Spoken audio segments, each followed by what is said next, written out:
a new era of super smashing is almost upon us.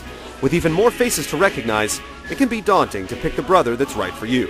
As we charge forward to Brawl's release date, let's explore the origins and abilities of the newest combatants to bring their own level of martial arts to the competition.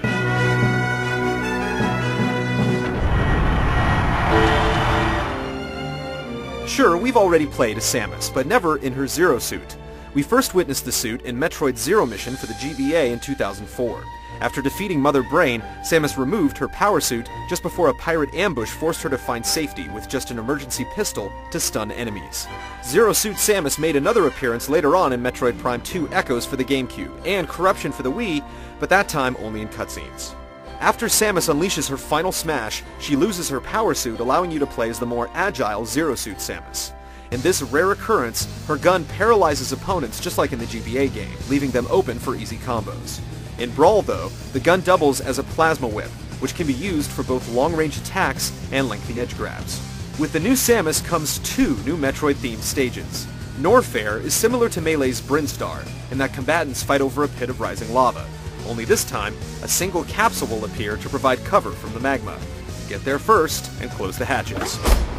Frigate Orpheon is taken straight out of Metroid Prime, Parasite Queen and all.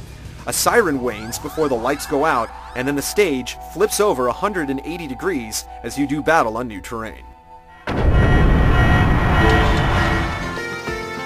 Pikmin and Olimar were introduced in Pikmin for the GameCube in 2001. After crash landing on an unknown planet, Olimar discovered the plant-like Pikmin species and used them to retrieve broken parts of his fallen ship to return home. Olimar sent out orders to the Pikmin such as attacking or building bridges.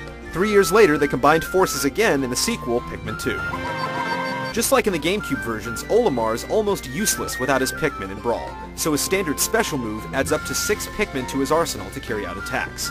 As expected, the color of the Pikmin determines its strengths and weaknesses, and mastering when to use each one is critical. For example, white Pikmin will inflict poison, while purple ones slam into enemies instead of latching onto them like the others. Olimar's special down move will gather any stray Pikmin around, as well as shift new Pikmin to the front of the line to further maximize strategy. When the gang gets the Smash Ball, they take off in Olimar's spaceship and come crashing down on any unlucky combatants. Because of its smaller attack range, it's an ideal final smash for 4-player battles. In their new stage, Distant Planet, the weed flooring is bouncy. When it rains, the slope on the left becomes treacherous, and when the giant bullboard appears on the right, you can feed him with Olimar's opponents. Ike first appeared in 2005's Fire Emblem Path of Radiance for the GameCube, and then in 2007's Radiant Dawn for the Wii. Born into his father's mercenary company, he leads multiple armies and fights many battles with the coveted Ragnall Sword, an unbreakable two-handed behemoth that fans say bests Link's Master Sword. Looking and playing a lot like Marth and Roy, Ike's down special counters incoming attacks, and his standard special can be charged up to unleash a sweeping strike. With Ike's Ether maneuver, he throws his sword up in the air, leaps high to catch it, and comes barreling down on anyone below. Although he can take damage during this attack, he's immovable when the sword is out of his hand. After getting the Smash Ball, Ike performs a more powerful Ether attack, first lifting opponents up in the air, delivering a swift dosage of sword combos, and ultimately letting loose with a final pile drive. Ike's Castle Siege stage finds him at a castle in the midst of a battle. The battle first takes place on top of the castle, but eventually the ground breaks apart, bringing the fight onto the castle grounds. Here you'll find destructible statues holding platforms, but the earth breaks yet again, forcing combatants to finish the battle underground. The third installment of the Mother franchise, known as Earthbound in the US, was released in Japan in 2006.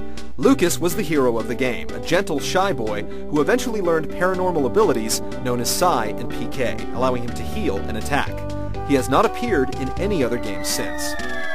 Lucas joins another Mother character, Ness, in Brawl, and while he does share many of the same moves, his edge-grabbing snake and PK freeze attack make him a much more viable fighter. Replacing Ness's Flash, Freeze is chargeable and controllable after release. In addition, Ness's PK Thunder makes a return, a controllable projectile that doubles as a third jump back onto the stage, and a heavy attack. Lucas's final smash has him delivering a decisive Starstorm attack.